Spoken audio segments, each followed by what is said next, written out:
And Devara cinema తెలుగులోనే కాదు బాలీవుడ్లో కూడా మంచి హైప్ ఉంది. అందుకనే అక్కడ అనిల్ తడాని, కరణ్ జోహార్ ఏ ఫిల్మ్స్ వాళ్ళు థియేట్రికల్ హక్కులను దక్కించుకున్నారు అక్కడ. అంటే మొహమాటాలకో లేదంటే ఫ్రెండ్షిప్ కొద్దో తీసుకునేది సంస్థ కాదు అది.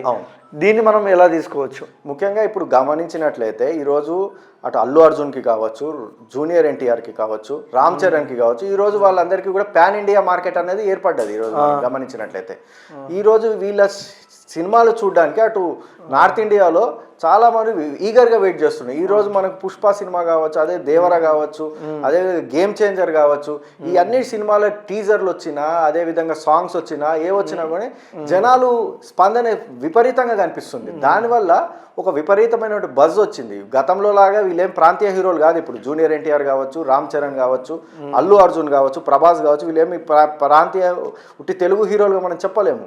ఏంటంటే వీళ్ళు ఆ స్థాయిని దాటిపోయి ఈరోజు గ్లోబల్ స్థాయికి, పాన్ ఇండియా స్థాయికి చేరుకున్నారు. అందుకే ఆ బజ్ అనేది వస్తుంది. వాళ్ళ కెపాసిటీ వల్లనే ఈరోజు ఆ మార్కెట్ మాట్లాడుతుంది తప్ప అదేదో ఊరికే వాళ్ళకి ఏదో ఫ్రెండ్షిప్ కోసం, మీరు అన్నట్టుగా ఫ్రెండ్షిప్ కోసమో అట్లా వస్తున్నటువంటి ఆఫర్స్ కాదు. అవి ఈరోజు జూనియర్ ఎన్టీఆర్ ఉన్న మార్కెట్ని బట్టే ఈరోజు ఆయనకి ఆ మాత్రము బజ్ వస్తుంది మనకి సినిమాకి సంబంధించినంత.